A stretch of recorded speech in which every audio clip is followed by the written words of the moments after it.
மகிமைக்கெல்லாம் என்றென்று பாத்திரரே.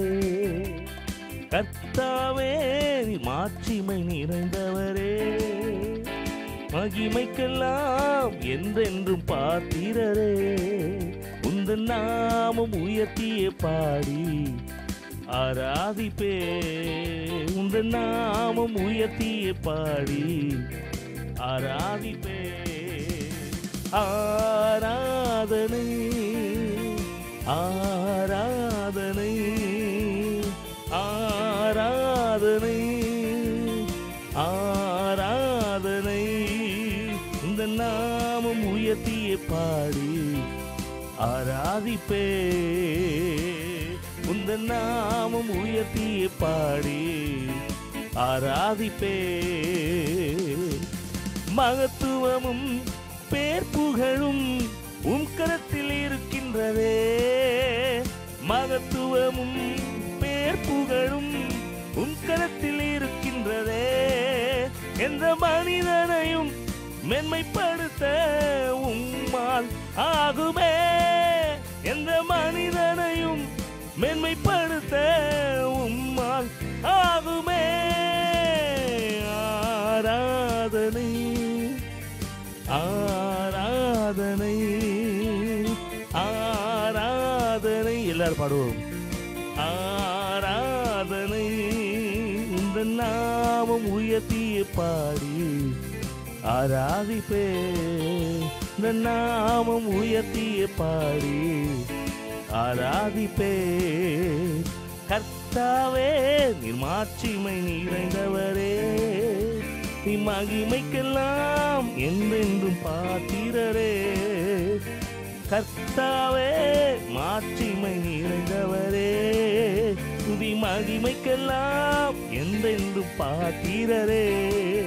உந்தன் நாமம் உயர்த்திய பாடி ஆராதிப்பே, உந்தன் நாமம் உயர்த்திய பாடி ஆராதிப்பே.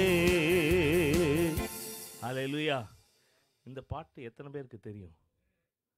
சரி, அப்போ ஒன்று செய்வோம். இந்த பாடலில் இந்த ஆராதனை ஆராதனை இருக்கு பார்த்தீங்களா, அந்த இடத்துல ஹல்லேலூயா, இது எல்லாருக்கும் தெரியுமில்ல? அந்த வார்த்தை தெரியுமில்ல? சொல்லுங்கள், ஒரு ஹல்லேலூயா சொல்லுங்கள். அந்த வார்த்தையை பாடி என்ன செய்யணும்? நம்ம பாடி ஆராதிக்க போகிறோம். ஹல்லேலூயா ஹல்லேலூயா ஹல்லேலூயா. எல்லாரும் கைத்தட்டி கைத்தட்டி ஹல்லேலூயா. உந்தன் நாமம் உயர்த்திய பாடி ஆராதிப்பே, உந்தன் நாமம் உயர்த்திய பாடி ஆராதிப்பே. ஒரு முறை கவனிச்சுக்கோங்க. ஐஸ்வர்யமும் ஆனந்தமும் உன் கரத்தில் இருக்கின்றதே, ஐஸ்வர்யமும் ஆனந்தமும் உன் கரத்தில் இருக்கின்றதே.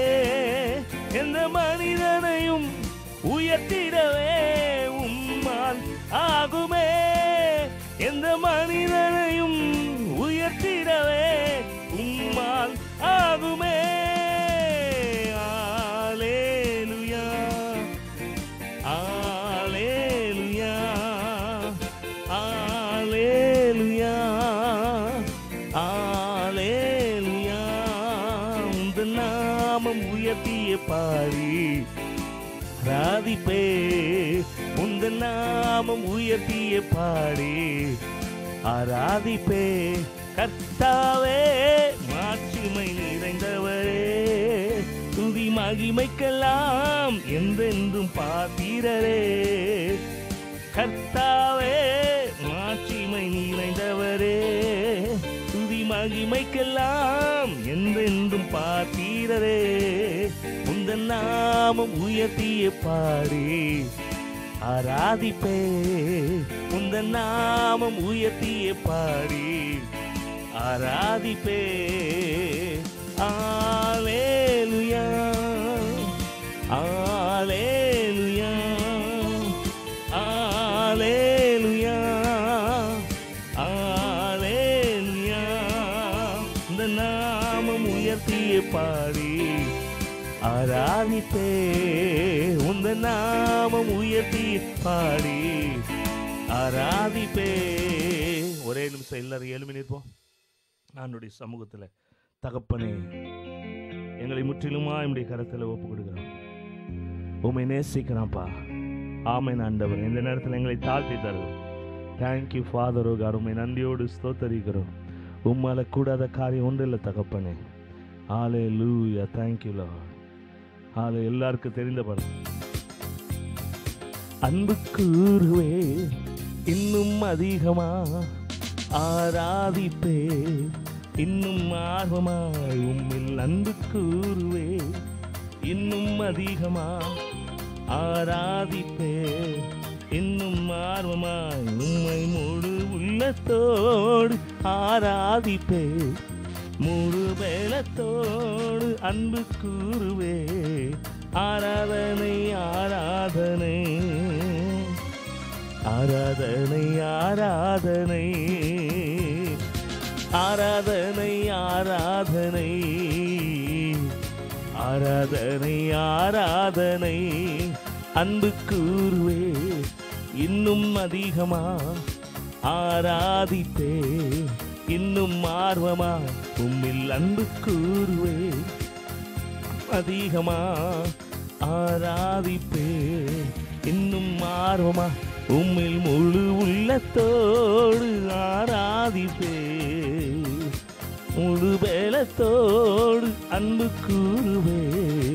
ஆராதனை ஆராதனை ஆராதனை ஆராதனை. எபினேசரே எபினேசரே, இதுவரையில் உதவி நீர். கரங்களை தட்டி.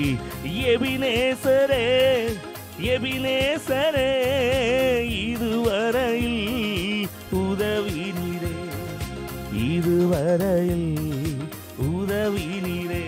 உம்மை முழு உள்ளத்தோடு ஆராதிப்பே, முழு வேலத்தோடு அன்பு கூறுவே. ஆராதனை ஆராதனை ஆராதனை ஆராதனை ஆராதனை ஆராதனை ஆராதனை ஆராதனை. முழு இருதயத்தோடு உம்முடைய சமூகத்தில் ஒப்பு கொடுக்குறோம்ப்பா. எங்களுடைய இருதயங்கள் எல்லாம் திறந்து கொடுக்கிறோம். எங்களுடைய செவிகள் திறக்கப்படுவதாக, எல்லா கணனத்தின் ஆவிகள் கட்டப்படுவதாக. பிதாவை இந்த நாளில் வெளிப்படுத்துகிற உம்முடைய வேத வார்த்தைகள் வெளியரங்கமாகட்டும் ஆண்டவரே. எங்களை சுற்றிலுமாய் இப்படி சட்டையின் மறைவிலை மறைத்துக் கொள்வீராக. உடைய வார்த்தை வெளியரங்கமாகட்டப்பா. இயேசுவின் நாமத்தில் ஜெபிக்கிறோம் ஜீவனுள்ள பிதாவே, ஆமென். அமர்வோம். நாமத்திலே பாசுங்க.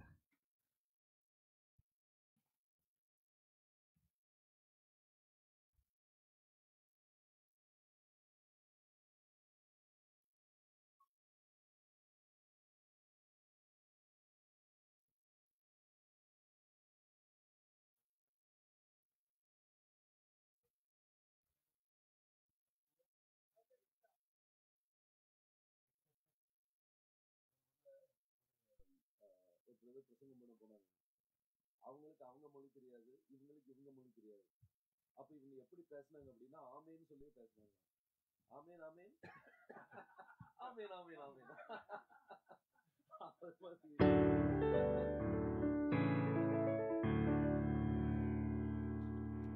கர்த்தாவே, தேவரில் உமக்கு ஒப்பானவர் யார்? இந்த பாடல் எல்லாருக்கும் தெரியும், தெரியுங்களா? ஹல்லேலூயா.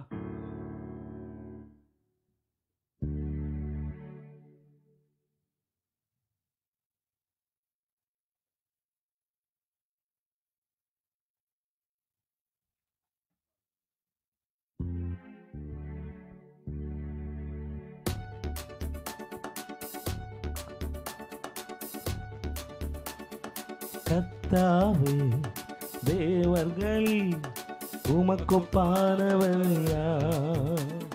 வானத்திலும் பூமியிலும் உமக்கொப்பானவர் யார்? கர்த்தாவே, தேவர்களில் உமக்கொப்பானவர் யார்? வானத்திலும் பூமியிலும் உமக்கொப்பானவர் யார்? உமக்கொப்பானவர் யார்? உமக்கொப்பானவர் யார்? உமக்கொப்பானவர் யார்? உமக்கொப்பானவர் யார்? வானத்திலும் பூமியிலும் உமக்கொப்பானவர் யார்? வானத்திலும் பூமியிலும் உமக்கொப்பானவர் யார்? செங்கடலை நீர் பிளந்து உந்தன் ஜனங்களை நடத்தி சென்றீர். செங்கடலை நீர் பிளந்து உந்தன் ஜனங்களை நடத்தி சென்றீர். நீர் நல்லவர், சர்வ வல்லவர், உந்தன் வாக்கு மாறாதவர். நீர் நல்லவர், சர்வ வல்லவர், என்றும் வாக்கு மாறாதவர். உமக்கொப்பானவர் யார்? உமக்கொப்பானவர் யார்?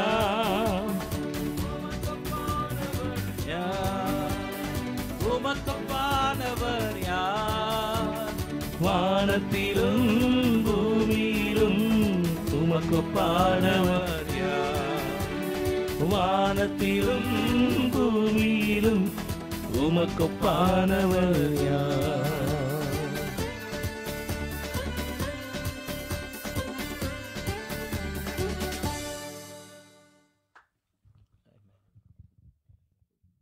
ஹல்லேலூயா. Praise the Lord. கர்த்தருடைய பரிசுத்தமான நாமத்துக்கு மகிமை செலுத்துகிறேன். Let the holy name of our Lord be lifted high. நாம் யாவரையும் மீண்டும் அவருடைய சமூகத்தில் கர்த்தர் ஒன்று கூட்டினார். கர்த்தருடைய நாமத்தை நான் ஸ்தோத்திரிக்கிறேன். The Lord has brought us together one more time in His presence. We thank God for it. So இப்போ நம்ம இதுவரைக்கும் நம்ம வந்து கர்த்தர் தன்னுடைய சபையோடு தன்னை இன்ட்ரோடியூஸ் பண்ணிட்டு இருக்கிறத நம்ம பார்த்துட்டு இருக்கிறோம். We were looking into the subject of how Yehoshua was introducing himself to the church. So ரிஷோனும் அவர்தான், he is Rishon, அவர்தான் அக்ரோனும், and he is Akron. அவர்தான் எக்காத், he is Ekad, அவர்தான் occur. he is Akar. So எக்காத் ஒரு அக்காத் இதுல வந்து நம்ம difference பண்ணி பார்த்தோம். நம்ம Ekad and Akar we tried to differentiate it and see it. நம்மளுடைய அவருடைய ஃபர்ஸ்ட் கமிங்ல அவர்தான் டோர் நம்மளுக்கு. In the first coming our Yehoshua was the cornerstone. இப்போ நம்மளுக்கு அவர் யாருன்னா தலைக்கல்லாக இருக்கிறார். Now he is going to he is our headstone. So இந்த ரெண்டு காரியத்தை நம்ம பிரிச்சு நம்ம பார்த்தோம். We separated it and saw it very clearly. அடுத்தது கர்த்தர் சொல்றார், now next the Lord says us, மரித்தேன் ஆனாலும் சதா காலங்களிலும் உயிரோடு இருக்கிறேன்.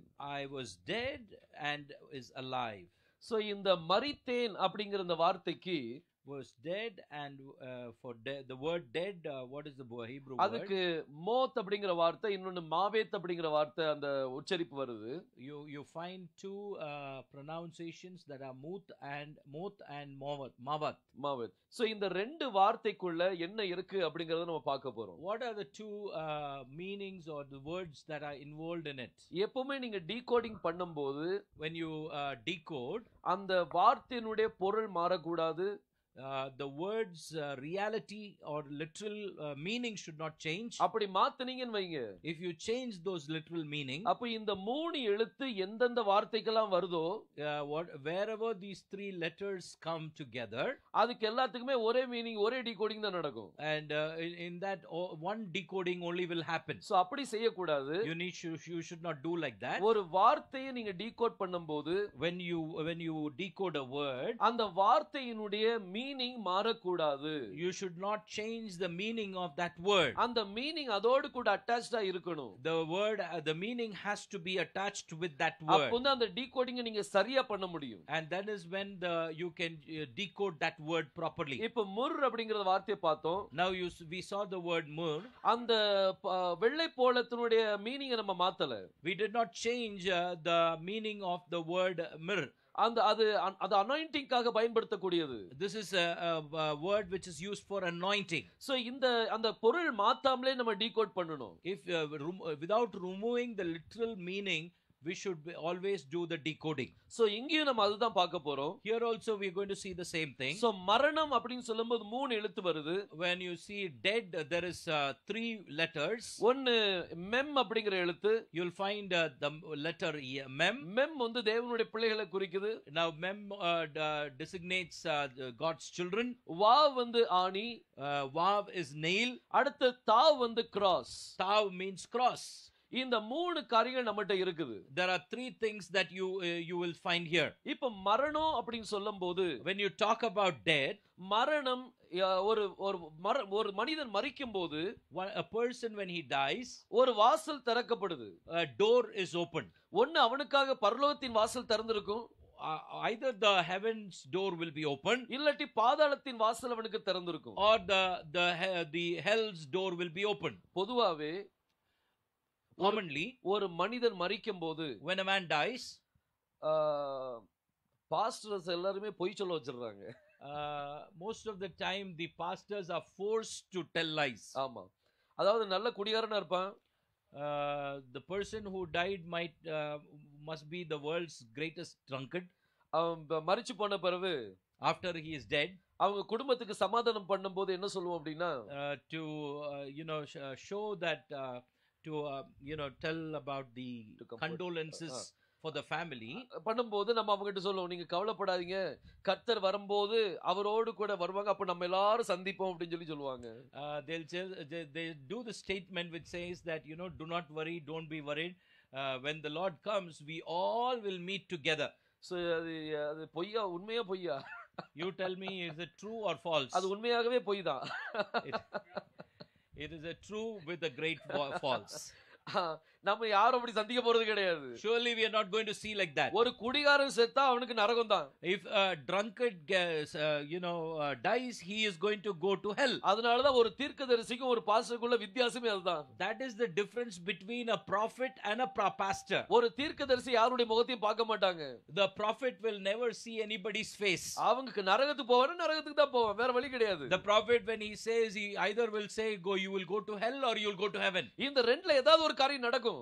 Between these two there is any one thing will happen. So ஒரு தீர்க்கதரிசி எப்படி முகத்தை பார்க்க மாட்டாங்களோ, as the prophet who does not see his face, அதே போல தான் ஒரு பாஸ்டரும் பார்க்க கூடாது. The pastor also should not look into people's face and then tell some words. அவனுடைய வாழ்க்கை, அவர் மரிக்க போற அந்த மனிதனுடைய வாழ்க்கை எப்படிலாமோ ஜீவிச்சிருப்பான் அந்த உலகத்துல. The man who is dead would have lived his life in many ways. அடிக்கடி நம்ம ஒரு நாள் சந்திப்போம் சொல்லிட்டு இருந்தா, now if you keep on saying that one day we will meet, கண்டிப்பா அங்க போய் தான் மீட் பண்ணுவோம். surely we will meet him where he is. அதனால போய் சொல்லிராதீங்க. So make sure you do not tell a lie. நம்ம பேசும்போது கரெக்ட்டா பேசிரணும். So when you are speaking, tell the truth. ஆனா அப்படி அது என்ன சொல்ல முடியாத சூழ்நிலை முடியவே முடியாதுன்னு நினைக்கிறேன். Many pastors are really forced to say that.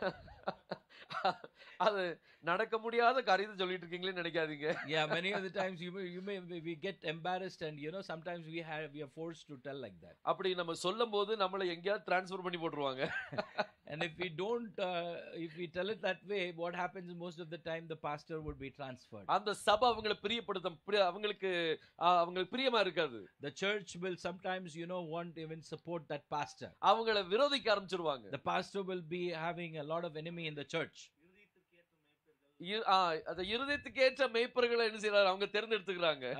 The people who the shepherd with the people's own heart. ஆனா கர்த்தர் தனக்கு இதயத்துக்கு ஏற்ற மேய்ப்பர்களை கொடுக்கிறாரு. But God gives shepherds according to his own heart. ஆனா ஜனங்கள் அவங்களுக்கு ஏற்ற மேய்ப்பர்களை தேர்ந்தெடுக்கிறாங்க. But the people take their shepherd by their own hearts. உண்மையை சொல்ற பாஸ்டரை தேர்ந்தெடுங்க. Try to select the true pastors. அவங்க தான் உங்களை சரியா வழி நடத்த முடியும். They are the ones who can lead you in the right way. இப்போ இந்த மவுத்னு வரும்போது, when you say mouth, நம்ம உயிரோடு இருக்கும்போது, when we are living itself, ஒரு மனிதன் மரிக்காவிட்டால், if a man does not die, அவன் சரீர பிரகாரமா மரிக்கும்போது, when he dies by his body, அவனுக்கு நரகம் அந்த வாசல் திறந்திருக்கும். then the doors of hell will be open for him. ஆனா உயிரோடு இருக்கும்போது, when he is alive, தன்னை மரணத்துக்கு ஒப்பு கொடுத்தாங்க அப்படினா, if he submits to death, அப்போ சரீர பிரகாரமான மரணம் வரும்போது, when there is death in the body, அப்ப அவங்களுக்கு பரலோகத்தின் வாசல் திறந்திருக்கும். there will be the doors of heaven open for him. இந்த மெம் அப்படிங்கிற வார்த்தையை, if you see the letter mem, இத பவுல் எடுத்துக்கிடுங்க. when you take about apostle Paul, இந்த கிராஸ் நான் கிராஸ் வரைஞ்சிடுறேன். you for cross you can put the sign cross. Paul ஒரு வார்த்தை சொல்வார். Paul says this verse, நான் கிறிஸ்துவுடனே கூட I am சிலுவையிலே அறையப்பட்டேன். crucified in Christ. எப்படி அறையப்பட்டார்? how I am crucified in Christ? ஆணினால் அறையப்பட்டார். pierce that is in the nail. So இவர் crucify ஆகும்போது When you are crucified, நம்ம கிறிஸ்துவுடனே கூட சிலுவையில் அறையப்படணும். you have to be crucified on the cross with him. So நம்ம உயிரோடு இருக்கும்போது When we are alive, நம்மளும் பவுலை போல as Paul states here, நான் கிறிஸ்துவுடனே கூட சிலுவையில் அறையப்பட்டேன்ங்கற ஒரு வாழ்க்கை வந்துச்சுனா, if I am crucified on the cross with him, அப்போதான் நீங்க உண்மையிலே மறைக்கும்போது உங்களுக்கு ஒரு வாசல் திறக்கப்படுது, பரலோகத்தின் வாசல். then is when a door for you will be opened when you pass away. So உங்களுக்காக ஒரு பரலோகத்தின் வாசல் திறந்திருக்கும். There will be a heavenly door that will be opened for you. இந்த காரியம் நம்மட்ட நடக்கல அப்படினா, If this does not happen in your life, உங்களுக்காக இரண்டாம் மரணமும் காத்து கொண்டு இருக்குது. there is a second death that is waiting for you. அந்த இரண்டாம் மரணம் நமக்கு வேண்டாம் அப்படினா, If you do not want the second death, ஒவ்வொரு மனிதனும் 2 தடவை மரிக்கணும். every man has to die 2 times. நீங்க முதலாவதே மரிச்சிட்டீங்கன்னா, If you die once for all, அந்த இரண்டாவது மரணத்தை பற்றி கர்த்தர் சொன்னாரு, for the second death the Lord says, அது நமக்கு வராது. it will never come to you. ஆனா உயிரோடு இருக்கும்போது இந்த மரணம் நமக்கு சம்பவிக்கலன்னா, If you are not when you are alive, if this death is not happening in your life, அப்ப இரண்டாம் மரணத்துக்குள்ள போக வேண்டிய சூழ்நிலை வரும். then you will have to enter into the second death. So கிறிஸ்துவுடனே கூட நம்ம சிலுவையில் அறையப்படணும். And if you are not crucified in Christ, so அப்படி அறையப்படலன்னா நம்ம ஒரு பெரிய ஒரு மரணத்துக்குள்ள நம்ம போக வேண்டியிருக்கும். but we'll have to go for a big death that is ahead of பாருங்க, us. இந்த மரணம் இன்னைக்கு நமக்கு முக்கியம். This death is very important when we live. ஒவ்வொருத்தருடைய வாழ்க்கையில இது தேவை. In every person's life this is very required. Pavul சொல்லும்போது, When Paul states, நான் கிறிஸ்துவுடனே கூட சிலுவையில் அறையப்பட்டேன், I am crucified in the cross with Jesus Christ. இனி நான் அல்ல, It is no more that I live, கிறிஸ்துவே என்னில் ஜீவிக்கிறார். that Christ lives inside me. இன்ம நான் ஜீவிக்கலன்னு சொல்லிட்டான். He says, I don't live myself. இன்ம அவர்தான் எனக்குள்ள ஜீவிக்கிறார். It is Christ who lives in me. அவர் எனக்குள்ள ஜீவிக்கும் போது, When he lives inside me, அவர் நமக்குள்ள வந்துட்டார் அப்படினா, now once he comes into me, அவர் இந்த மெம்மோடு கூட attach ஆயிட்டார்னா, when he comes and unites with the mem, இந்த மெம் கூட இந்த தாவ் அட்டாச் ஆச்சுன்னா, when this mem gets united with the tau, இந்த மெம் கூட இந்த ரேஷ் attach ஆயிட்டுனா, with the mem, if that resh is being attached, இந்த அட்டாச் ஆயிட்டா என்ன ஆகும்? what happens when it is attached? Moore. You'll find the mur.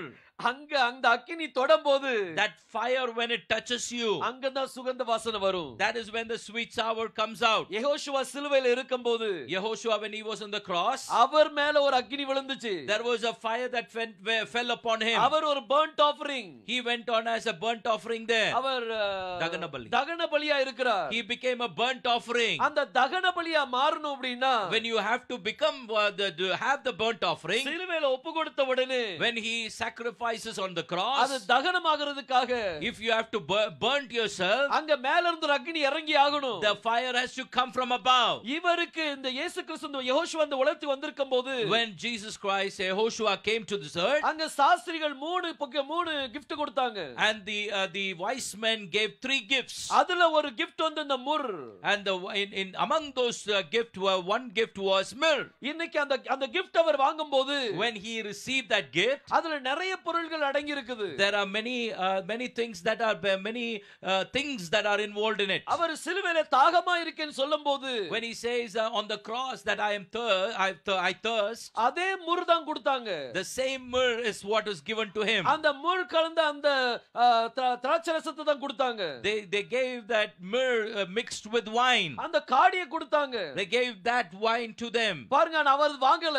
But he did not receive it. பாருங்க, இந்த Moore வந்து, When this myrrh, இந்த காரியம் ரொம்ப முக்கியமான ஒரு காரியம். this is a very very important thing.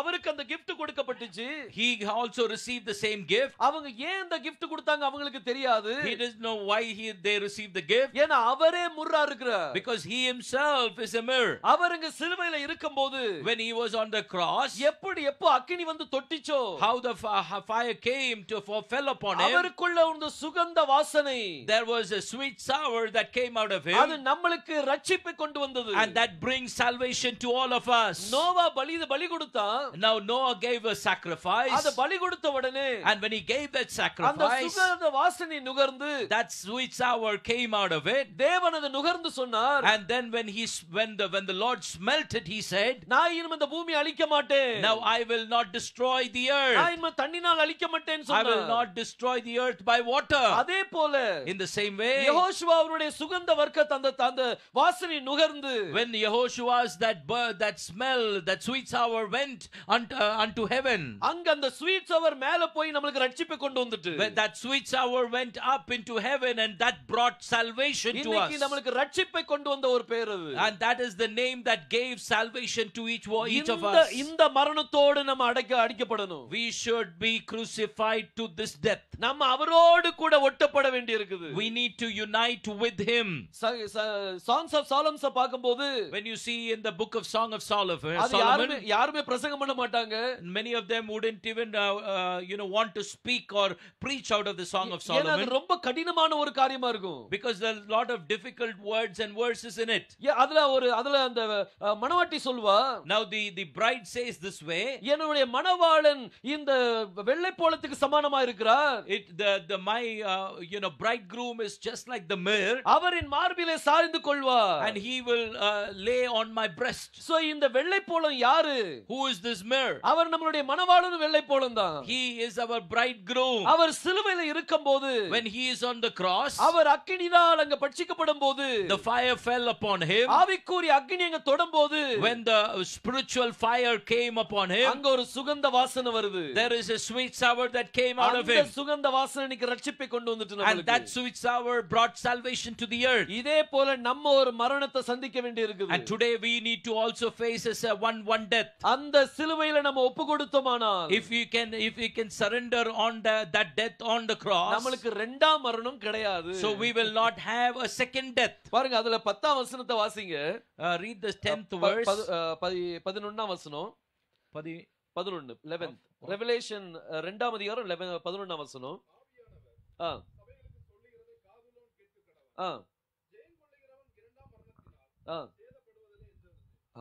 he that hath an ear, let him hear what the Spirit saith unto the churches. He that overcometh shall not be hurt of the second death. இங்க ஒரு கர்த்தர் ஒரு காரியத்தை அவனுக்கு சொல்றார். now here there is something that the Lord is saying to சபைக்கு ஒரு காரியத்தை சொல்றார். he is saying something to the church. அவங்களுக்கு இரண்டாம் மரணம் கிடையாது. they will not have hurt by the second death. ஏன் இரண்டாவது மரணம் கிடையாது? why there won't be a second death? ஏன்னா ஆல்ரெடி அவங்களுக்கு ஒரு மரணம் உண்டாகுது. because already there is a first death. இன்னைக்கு நம்ம எத்தனை பேர் அப்படி ஒப்பு கொடுத்திருக்கோம் சிந்திச்சு பாருங்க. now it's very important that how many of us have done that way. the first death is done. நம்மள ஜீவ பலியா நம்ம ஒப்பு கொடுக்க வேண்டி இருக்குது. have we given ourselves as a living sacrifice? அப்படி ஜீவ பலியா ஒப்பு கொடுக்கும்போது, when we give ourselves as living sacrifice, நீங்க உண்மையிலே அங்கீகரிக்கப்பட்டீங்கன்னா, if God honors and receives you, accepts you, அப்ப தேவன் அக்கினியால் பதில் கொடுப்பார். he will answer you by fire. எலியா பலிபீடத்தை செப்பனிட்டு, and now when Elijah put on the sacrifice, அவன் அந்த பலிபீடத்து மேல பலி கொண்டு போய் வைத்தான். he brought the sacrifice on the altar. அங்க கர்த்தரை நோக்கி கூப்பிட்டான், கர்த்தாவே, and he called upon the Lord God. அக்கினியால் பதில் கொடும் சொல்லும் பொழுது, he said give an answer by fire. அவர் அக்கினியை வைத்து அந்த பலியை அவர் பட்சித்து போட்டார். and the fire came down and burned the sacrifice. இன்னைக்கு நம்மள ஜீவ பலியை ஒப்பு கொடுத்தோமானால், and now even if today we give ourselves as a living sacrifice, நம்ம பலியை அவர் ஏற்றுக்கொள்ளணும். he should accept our sacrifice. நம்ம குருட்டாடா இருக்க கூடாது. you should not be blind goat. அல்லட்டி நொண்டியாடா இருக்க கூடாது. you should not be a lame sheep. அல்லட்டி வியாதிப்பட்ட ஒரு ஆடா இருக்க கூடாது. you should not be a sheep with disease. நம்மளும் பழுதற்ற ஒரு ஆடா இருக்கணும். you should be a blameless sheep. நம்ம பழுதற்ற ஆடா போய் நம்மள ஜீவ பலியை ஒப்பு கொடுத்தோமானால், if you give yourself as a blameless sheep as a sacrifice, அந்த அக்கினி வந்து நம்மள தொட போகுது. that fire will come and burn us. நமக்கு இரண்டாம் மரணம் கிடையாது. we will not have the second death. அப்படி இந்த மரணம் பவுல் சொன்ன இந்த மரணத்துக்குள்ள நீங்க போலன்னா, if you do not go into the death of the as Paul maintains, அப்ப இன்னொரு மரணம் காத்திருக்குது. there is a second death that you will have to face. அந்த மரணம் நம்மள காயப்படுத்தும். that fire, that second death will hurt you. அந்த இரண்டாம் மரணம் நம்ம இப்பவுமே சுத்திகரிப்புக்குள்ள போயிரணும். even now itself we have to start purifying us. பாருங்க, நரகம், hell, நித்திய ஜீவன் எத்தனை இருக்குது? how many eternal life is there? எத்தனை? ஏகாது. Ekad. One. எத்தனை இருக்குது? எக்காத். ஓகே, ஒண்ணுதானா? இட்டர்னல் லைஃப் எத்தனை? How many eternal life is there? கீரை என்னது? We have a brother answering one up, one down. Bottom down. Down. ஆமா, கீழே என்னது பிரதர்? பாருங்க, இட்டர்னல் லைஃப் அப்படின்னு சொல்லும்போது, when you say the word eternal life, நம்ம எல்லாரும் நித்திய ஜீவனுக்காக வாஞ்சிக்கிட்டு இருக்கிறோம். we all eager to have that eternal life. அப்போ நரகத்துல இட்டர்னல் லைஃப் இருக்கு அப்படின்னா, if there is eternal life in hell, அப்போ நம்ம எந்த இட்டர்னல் லைஃப் பெற்றிருக்கிறோம்? which is the eternal life that we have received? Eternal life ஒண்ணுதான். Eternal life is only one. அது அவர் மட்டும்தான். It is only Yehoshua. பாருங்க, அந்த பரலோகத்துல தான் இட்டர்னல் லைஃப் உண்டு. The eternal life is only in heaven. நரகம் வந்து அது create ஆகப்பட்டதுதான். In hell it has also been created. ஒரு காரியத்துக்கு கிரியேஷன் இருந்துச்சுன்னா, ஒரு காரியத்துக்கு ஆரம்பம் இருந்துச்சுன்னா, if there is a creation for one thing, ஒரு காரியத்துக்கு ஆரம்பம் இருந்துச்சு, beginning இருந்துச்சுன்னா, if there is a beginning for every one thing, அதுக்கு எண்டிங்கும் உண்டு. there should be an end to. ஆனா அவருக்கு ஆரம்பமும் கிடையாது, அந்தமும் கிடையாது. But for our Yehoshua or our God, we do not have the beginning and the end. So அவருக்குள்ள eternal இருக்குது. Through him, in him there is eternal. ஆனா நரகத்துக்குள்ள இட்டர்னலை பார்க்காதீங்க. Do not see eternity or eternal life in hell. நரகத்தை சிருஷ்டித்தார். He created the hell. அதுக்கு ஆரம்பம் இருக்குது. It's a beginning there. அதுக்கு எண்டிங்கும் இருக்குது. And there is an end to it. So அங்க இட்டர்னல் கிடையாது. There is no eternal in it. அப்படி இருந்தால், if it is there in it, அங்க போறவங்களுக்கு மீட்பே இல்ல. if you go into it, there is no way that they will be redeemed. So அதுல ஏதோ ஒரு காரியம் இருக்குது பாத்துடுங்க. So there's something that is inside that. அந்த இரண்டாம் மரணம் கர்த்தர் எதுக்காக கொடுக்கிறார் அப்படினா, second death, why is it mentioned? இங்க தன்னை பரிசுத்தப்படுத்தாதவங்க அங்க போக வேண்டியதுதான். If you do not put yourself holy in this place, you should have to go there. உங்களை பரிசுத்தப்படுத்தலனா அந்த ஒரு இடம் பாக்கி இருக்கு, அங்க தான் பரிசுத்தப்படுத்துவார். If you are not purifying yourself here, then you will have to be purified in that place. இந்த இரண்டாம் மரணம் நம்மள தொடக்கூடாது. If the second death should not hurt you, சொல்ல போனா முதல் மரணமே நம்மள தொடக்கூடாது. the first death also should not touch you. நாம அதுக்கு முன்னாடி அவர் ராஜ்யத்துக்கு போகணும். And before that we should go enter into his kingdom. அப்ப நம்ம எவ்வளவு பரிசுத்தம் நம்மளுக்கு தேவை? How much holiness is needed in us? அந்த பரிசுத்தம் நம்மளால முடியாது. That holiness is not possible by ourselves. நம்ம நினைச்சாலும் அதை கொண்டு வர முடியாது. We cannot bring that holiness just like if we wanted to. அதான் பவுல் சொல்றான். Paul says, நான் கிறிஸ்துவுடனே கூட சிலுவையில் அறையப்பட்டேன். I am being crucified with Christ on the cross. இனிமே நான் உயிரோடு இல்ல. No more that I live. ஆனா கிறிஸ்து என்னில் ஜீவிக்கிறார். Christ lives inside me. அவர் என்னுக்குள் வந்துட்டார் அப்படினா, now when Christ comes inside me, அப்ப அந்த பரிசுத்தம் நமக்குள்ள வந்துரும். and then there is holiness that will come in my life. So இந்த மாவேத் மோத் அப்படிங்கற வார்த்தை, when mavet or mouth, the word, இது நம்ம மரிப்பதற்கு முன்பாகவே நடக்கக்கூடிய ஒரு காரியம். now before the death it happens. நம்ம உயிரோடு இருக்கும்போது நம்ம ஒரு மரணத்தை சந்திக்க வேண்டியிருக்குது. when we are alive we have to meet a death. கர்த்தர் சொன்னார், நான் மரித்தேன், I am dead, that is what God said, ஆனா இப்பொழுது பிழைத்திருக்கிறேன். but now I am alive. இந்த பிழைத்திருக்கிறேன்ங்கற வார்த்தையில, if you say take the word alive, இதல நம்ம நிறைவே பார்த்திருக்கிறோம். we have already seen this many times. பாருங்க, இவர் கர்த்தர் சொன்னார், நான் மரித்தேன். God says I am dead. அவர் யாரு? who is he? Our Jeevan. He is life. அவர்தான் காய். He is Kai. இந்த காய் வந்து என்ன செஞ்சார் அப்படினா, அவர் மரிக்கிறார். This Kai is dead. அதாவது ஜீவன் அங்க மரிக்கிறார். This life is dead. அந்த காய் மரிச்ச பிறகு காய் ஜீவன் மரிக்க முடியுமா? Kai can it die? ஜீவன் தான் அது. Life is life. It cannot die. இப்போ அவர் சொல்றார், நான் மரித்தேன், now I am dead, ஆனா இப்போ நான் பிழைத்திருக்கிறேன். now I am alive. இந்த alive அப்படினு வரும்போது, when it says alive, அது காயா அப்படினு சொல்வாங்க. the word is used as kaya. அதுல ஒரே ஒரு alphabet ஆட் வரும், ஹேங்கற alphabet. there is only one letter that will be added, that will be he. இத பத்தி ஆல்ரெடி நிறைய illustration கொடுத்தாச்சு நம்ம. I have already explained and we have already learned a lot from that. Abraham சரீரம் செத்து போய் இருந்தது. Abraham's body was dead. அவனுக்குள்ள இந்த ஹே வந்த உடனே ஜீவன் வந்துட்டு, when the hay came into his body, he started to he got that aliveness. ஒரு மனிதன் உயிரோடு இருக்கும்போது A man, when he is alive, அவனுக்குள்ள லைஃப் இருக்கு. in him there is life. அதாவது அவனுக்குள்ள காய் இருக்கு. In him there is kai. மரித்த பிறகு After he is dead, அந்த லைஃப் வெளியே போயிடும். the life will go out of him. அந்த ஜீவன் வெளியே போயிருது. That life goes out of him. நிறைய பேர் மீண்டும் உயிர் தெழுந்திருக்காங்க.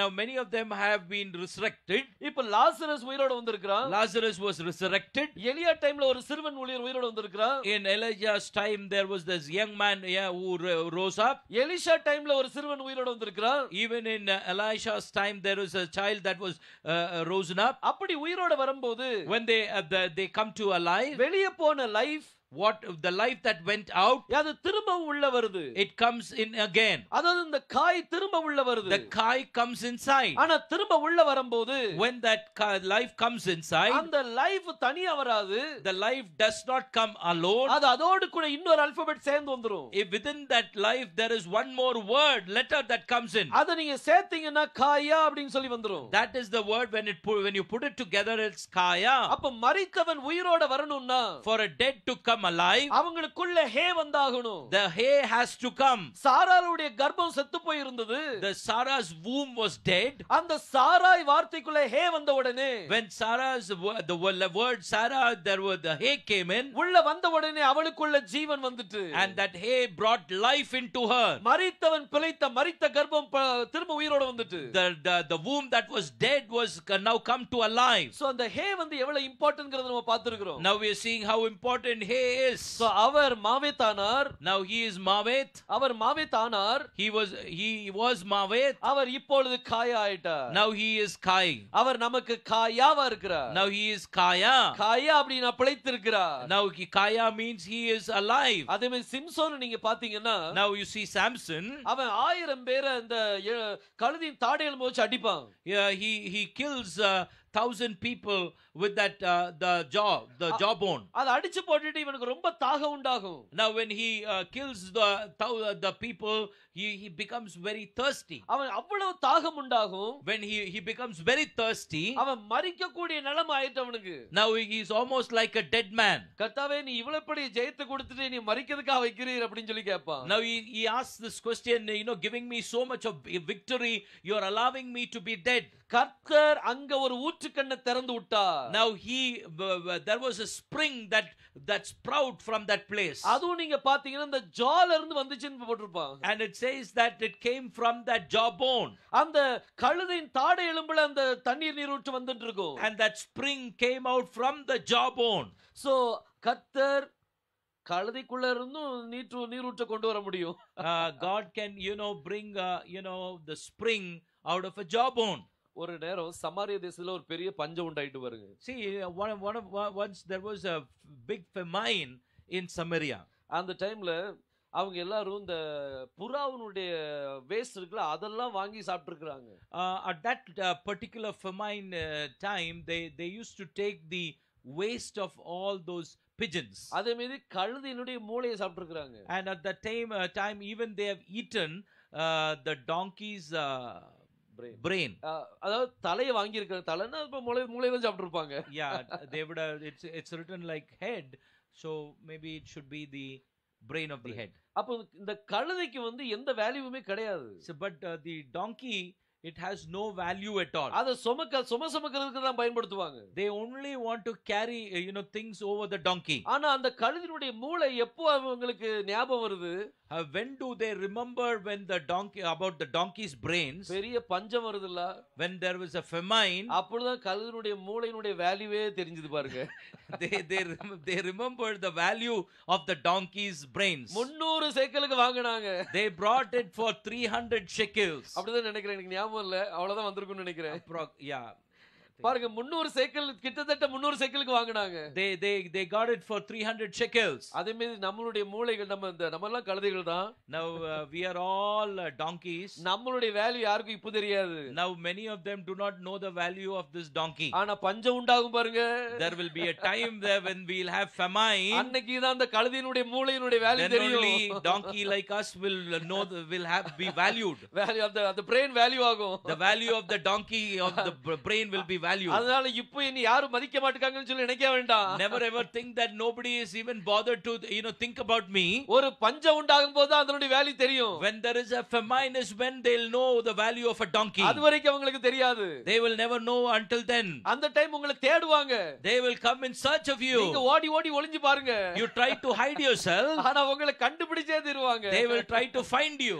அதுமே அந்த வேல்யூ ரொம்ப முக்கியமானது. See, that's why so the value is very very important. பாருங்க இந்த பாருங்க இந்த ஜீவனுக்குள்ள அதாவது ஒரு மனிதன் மீண்டும் உயிர் தெழும்போது இந்த ஹே வேணும். When a man arises or resurrects, that life is needed. அந்த ஹேங்கற ஆல்பபெட் அங்க உள்ள வந்துரும். The letter hey comes in. Samson மரிக்க கூடிய நேரத்துல இருக்கும்போது when Samson was as a time of death, அந்த நீர் ஊற்று குடிச்ச உடனே when he drank the spring water that came out, Bible சொல்லுது அவன் ஜீவன் அவனுக்குள்ள திரும்பினது and the life returns into him. அவனுக்கு காயா ஆயிட்டு அப்படினு சொல்லி சொல்லுவாங்க. And the Bible says it he becomes kaya. அவனுக்குள்ள ஹே வந்துட்டு பாருங்க. The hay comes into his life. அந்த ஊற்று கண்ணுக்கும் ஹேக்கும் சம்பந்தம் இருக்குது. The spring and that hay has a big connection. இன்னைக்கு நிறைய பாயிண்ட் அப்படி இப்படி தூவி விட்டுருக்கேன். And now I have sprinkled some understanding or knowledge of the Lord for you. பாருங்க இந்த நிறைய பாயிண்ட்ஸ் நான் போட்டுருக்கேன். I have sprinkled some thoughts for you. ஒன்னு மணல என்ன கூடுமானால் அப்படிங்கற வார்த்தை பார்த்தோம். We have just sprinkled the word about the sands, if we can count the sands. So அந்த மணலுக்குள்ள அல்ஜிப்ரா இருக்கு அப்படிங்கறத பார்த்தோம். So we saw that in the sands there are algebra. இது எல்லாத்தையுமே நீங்க நோட் பண்ணி வைங்க. Now you start to note each and everything. இன்னும் நம்ம கணக்குல நம்ம போகவே இல்ல. We have still not entered max. ஆமா இன்னும் gematria-க்குள்ள நம்ம போகல. We have not got into geometry now. நம்ம இன்னும் இந்த decoding-லே நம்ம மாட்டிக்கிட்டு இருக்கோம். We are still in the decoding. ஆனா gematria is very very nice. When you enter and learn geometry, it is very very nice. அது ரொம்ப முக்கியமானது. It is very very important. எடுத்துக்கொள்ளப்படுதலுக்கு gematria ரொம்ப அவசியம். For the resurrection, the geometry is very important. ஆனா கர்த்தர் எனக்கு கொஞ்சம் 0 மார்க் போட்டுருக்காரு. The Lord has given marked me 0. கணக்கு நம்ம 0 தான். Because mathematics I am 0. கர்த்தாவே நீர் சொல்லி கொடுத்தா நான் அதுல 100% என்ன செஞ்சிரலாம் வாங்கிரலாம். And I believe that if God helps me, I can also get 100 marks out of it. அந்த gematria ரொம்ப ரொம்ப அவசியம் அதுக்கு. So the geometry is very very important. So இப்படி கர்த்தர் தன்னுக்கு சபைக்கு தன்னை வெளிப்படுத்தி காமிக்கிறார். Now this is how God reveals himself to the church. இன்னும் நம்ம வாசிக்கலாம். Let us read one more verse. 9ஆம் வசனத்தை நம்ம வாசிப்போம். The 9th verse of 2nd chapter of Revelation. 9ஆம் வசனத்துல in the 9th verse அவர் சபை பற்றி இப்ப பேசுறார். Now he talks about the church. வாசிக்கலாம்.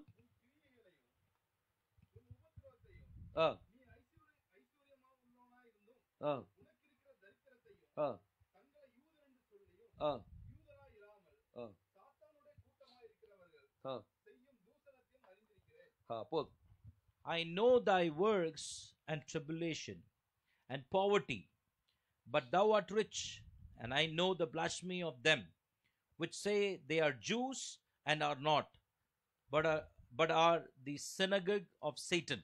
சரி இங்க கர்த்தர் சபையை பார்த்து சொல்லும்போது when he looks at the church and states, அவர் சபை சொல்ற உன் கிரியை அறிந்திருக்கிறேன்.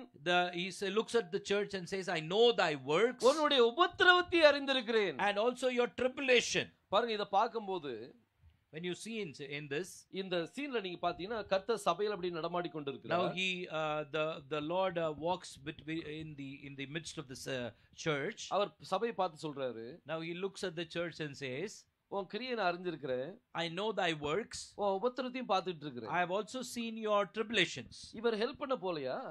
Why did God didn't go to help them? உபத்திரப்பட்டுட்டு இருக்கிறது இவர் என்ன செய்யறாரு? பார்த்துக்கிட்டு இருக்கிறாரா? Now when he is going through the tribulation, God is looking at them. Why? உபத்திரப்படுறத இவர் பார்த்துக்கிட்டு இருக்காருன்னு சிந்திச்சு பாருங்க. When they are going through the tribulation, if God is watching them, இஸ்ரவேல் ஜனங்கள் ஒரு தடவை சொன்னாங்கல்ல, the Israelites once said, கர்த்தர் சொன்னார் நான் உங்களை நேசிக்கிறேன். God said, God said, I love you. ஆனா அவங்க சொன்னாங்க, நீர் எங்களை எப்பொழுது நேசித்தீர்? And they asked back, when did you love us? So கர்த்தர் அங்க உபத்திரப்பட்டு சபை உபத்திரப்பட்டு இருக்கும்போது, When the church was going through the tribulation, அவர் அப்படி பார்த்துக்கிட்டு இருக்கிறாராம். ஆனா ஒண்ணு செய்யாத மாதிரி இருக்குது. and now it's all, they're not doing anything in it. Gideon சொன்னா, கர்த்தர் எங்களோடு கூட இருந்தால் இந்த அற்புதங்கள் எங்கே? And when Gideon when he states this, he says, if God is with us, where are those miracles? இவர் அந்த உபத்திரத்தை பார்த்துக்கிட்டு இருக்கிறார். When he seeing this tribulation, சபையிட்டு சொல்றார், நான் உங்களை பார்த்துக்கிட்டு இருக்கிறேன். and he is looking at the church and saying, I am watching you. இவர் ஒண்ணு செய்யாத மாதிரி இருக்குது. Now he is not doing anything. அவர் நம்மளை கண்காணிச்சு கொண்டு இருக்கிறார். He is just having a watch over us. இந்த உபத்திரவம் என்ன செய்யும் அப்படினா, what the tribulation will do is, இது நம்மளை பரிசுத்தமாக்கும். it will purify us. நான் உபத்திரப்பட்டது நல்லது. When the tribulation that I went through was good. அதனால் நான் கர்த்தருடைய பிரமாணத்தை கற்றுக்கொண்டேன். I learned to thy law. யாக்கோபு 1ஆம் அதிகாரத்துல எழுதி இருக்குது. In James chapter 1, பாருங்க, அதுல 1ஆம் வசனத்திலிருந்து 2ஆம் வசனத்திலிருந்து வாசிக்கலாம். let us read it from the James chapter 1 verses 2 onwards. நீங்கள் பலவிதமான சோதனையில் அகப்படும்போது உங்கள் விசுவாசத்தின் பரீட்சையானது பொறுமையை உண்டாக்கும் என்று அறிந்து அதை மிகுந்த சந்தோஷமாக எண்ணுங்கள். போதும். My brethren, count it all joy when ye fall into diverse temptations. பாருங்க, வேதம் சொல்லுது, The Bible says, உபத்திரப்படும் போது நீங்க சந்தோஷப்படுங்க. when you go through the temptations, you have to bear it. ஏன்னா கர்த்தர் சொல்றார், because the Lord says, அதனால் நீங்க பொறுமையை நீங்க உங்களுக்குள்ள பொறுமை வரும். that you will receive patience out of it. கர்த்தர் அதில இருந்து ஜெயத்தை கொடுப்பார். God will give you victory in it. ஆனா இந்த tribulation வரும்போது, when you are receiving the tribulation, நம்ம சோர்ந்து போக கூடாது. you should not lose heart. பாருங்க, கர்த்தர் சொல்லிருக்கார் இன்னொரு இடத்துல. Now when in another verse we find, கர்த்தர் தன்னுடைய பிள்ளைகளுக்கு என்னது சிட்சை கொடுக்கிறார். the Lord will punish his children. அவர் சிட்சை கொடுக்கல அப்படினா, if he does not chasten the children, அவங்க வேசியினுடைய பிள்ளைகள் அப்படி சொல்லி வேதம் சொல்லுது. the Bible says if he is not chastening, that means he is the children of prostitutes. So இந்த உபத்திரப்படுது நல்ல காரியம் தான். So going through tribulation is a very good thing. இதனால நிறைய பிரமாணங்களை நம்ம கற்றுக்கொள்ள முடியும். By the tribulations you learn a lot of law. அதே மாதிரி கர்த்தர் சொன்னார், in the same way the Lord said, உங்களுடைய என்ன வறுமையை நான் பார்க்கிறேன் அப்படி சொல்லி சொல்றார். he also says that I see your poverty. ஆனா நீங்க ஏழை கிடையாது. You are not poor. ஆனா நீங்க ஐஸ்வரியவான்கள் அப்படி சொல்லி சொல்றார். but you are rich. அப்ப இந்த poverty வந்து மாம்சப்பிரகாரமான poverty இல்ல. the poverty that we have on a human basis or on a bodily way, it is not poverty. ஒருவேளை நம்ம ரொம்ப கஷ்டத்துல இருக்கலாம். you might be in a lot of pain. நமக்கு ரொம்ப பண கஷ்டம் இருக்கலாம். there will be a lot of financial needs. இந்த பண கஷ்டம் ஒரு poverty கிடையாது. This financial needs are not our poverty. ஆவிக்குரிய அவர் உங்களோடு கூட நீங்க rich person தான். if that spiritually, if our Lord is with us, we are rich people. அவருடைய கிருபை உங்களோடு கூட இருந்ததுனா, if that grace of God is upon you, நீங்க கிருபையின் ஐஸ்வரியமுள்ள தேவனோடு கூட நீங்க இருக்கீங்க. you are in the grace of that richest God. நீங்க povertyல இல்ல, நீங்க rich man-ஆ இருக்கீங்க. you are a rich person. ஏனா பணம் எல்லா தீமைக்கும் வேறு. because the root of every evil is money. அதுக்காக பணம் வேண்டாம் அப்படினு சொல்லல. doesn't mean that you do not need money. ஒரு சிலவங்களை கர்த்தர் அந்த செல்வத்தையும் கொடுத்து ஆசீர்வதிக்கிறார். God has also given somebody with money and blessed them. அது அவங்க கர்த்தருடைய ராஜ்யத்துக்கு என்ன செய்றாங்க, விதைக்கிறாங்க. and they are sowing into the kingdom of God. so அந்த ஒரு ஆசீர்வாதம் உண்டு கண்டிப்பா. that blessing is surely there. சிலவங்க வந்து prosperity நம்ப மாட்டாங்க. some people don't believe in prosperity. ஆனா வேதத்துல prosperity இருக்கு. but in the Bible there is prosperity. சரீர பிரகாரமாவும் இருக்கு, ஆவிக்குரிய பிரகாரமாவும் இருக்கு. prosperity is there on a bodily basis, and it is also there spiritually. பாருங்க, இது ரெண்டு விதமா கவர் ஆகும். it is in two ways being connected. இங்க ஒரு காரியத்தை நான் சொல்ல விருப்பப்படுறேன். now here one thing that I want to state. ஒரு யூதர்கள் அல்லாதவர்கள் தன்னை யூதர்கள் என்று சொல்லி, for the know the blasphemy of them which say they are Jews and are not. அவங்க தேவதூஷணம் சொல்லி கொண்டிருக்கிறாங்க. it is a blasphemy that they are saying. யூதர்கள் கிடையாது, They are not Jews, ஆனா தன்னை யூதர்னு சொல்லி காமிக்கிறாங்க. but they say they claim themselves to be Jews. இன்னைக்கு அநேகர் வந்து நான் கிறிஸ்தவன் சொல்லி சொல்லுவாங்க. There are many people who claim themselves to be Christians, ஆனா கிறிஸ்டியனா இருக்க மாட்டாங்க. but they wouldn't be Christians. பேர் மாத்திரம் கிறிஸ்டியன் இருக்கும். Their names would be Christians, ஆனா அவங்க கிறிஸ்தவ ஜீவி அவங்ககிட்ட இருக்காது. there won't be a Christian life that they will be following. ஒரு மெசியானிக் லைஃப் அவங்ககிட்ட இருக்காது. There won't be a messianic life. பாருங்க இங்க வேதம் சொல்லுது, The Bible says இப்படிப்பட்டவர்கள், such people, அவங்க சாத்தானுடைய என்னது கூட்டமா இருக்கிறார்கள். the synagogue of Satan. இந்த சினகாக் அப்படின்னு சொல்றது, The word synagogue, நம்ம போனதோட பார்த்தோம்ல, சர்ச்சுக்கு என்ன சொல்லுவாங்க? ஆகா இல்ல என்ன காஹால், கஹீலா வந்து ஃபுல் சர்ச், காஹால் அப்படின்னா அசம்பிளின்னு சொல்லுவாங்க. kahal means assembly. அதே மாதிரி இது ஒரு assembly. Now this is one assembly. இது சினகாக் வந்து ஒரு assembly. காஹால் synagogue is also an assembly. இது ஒரு கூட்டம். This is also an assembly. இந்த கூட்டத்தை பார்த்து இது சாத்தானுடைய கூட்டம்னு சொல்லி சொல்லப்பட்டிருக்கு. This assembly is known as this assembly of Satan. இந்த சாத்தான் அப்படிங்கிறவனுக்கு Satan, the word Satan, இதுக்கு என்னென்ன பேர்லாம் இருக்குது? what are the letters that are there? ஒன்னு டெவில் இருக்குது. Okay, what are the names, other names? Devil. அடுத்து டெமன் அப்படின்னு சொல்லி இருக்குது. Some call it demon. இதுதான் முக்கியமான பெயர்கள். So these are the important names. லூசியேலா. சரி, இது புதுசா கேக்குறேன், பார்க்கணும் அத. சிட்னாவா? அதான் சாத்தான் தான். அதான் சிட்னானா சாத்தான் தான் சிட்னான்னு சொல்லுவாங்க. வேற இங்கிலீஷ்ல இதுதானே? இங்கிலீஷ்ல இந்த 3 காரியங்கள். In the English words, it is these 3 words. இப்போ இந்த 3 காரியத்துல கொஞ்சமா நம்ம என்ன செய்யலாம், நம்ம பார்க்கலாம். Let us see about these 3 words. இந்த டெமன் அப்படினு சொல்லும்போது, when you say demon, அத ஷெட் அப்படினு சொல்லி சொல்வாங்க. it is shed. ஷெட் அப்படினா, shed means அது டீமனை குறிக்குது. it reflects a demon. பிசாசை குறிக்குது. It reflects the devil. இந்த shed and shard, shed or shard, இந்த shard அப்படிங்கிற அர்த்தம் வந்து, shard, the meaning of shard, அதுக்கு மார்பு அப்படினு சொல்லி அர்த்தம். it means breast. So இந்த பிசாசும் in this devil also, அது feminine ரூபத்தை காமிக்கக்கூடிய ஒரு பிசாசு. this demon reveals the feminine behavior. நம்ம போன மாசம் நம்ம பார்த்தோம் எபேசு சபையை பற்றி. When you saw about the church of Ephesus, அதுல அந்த எபேசு ஜனங்கள் எதை ஆராதிச்சு கொண்டிருந்தாங்க?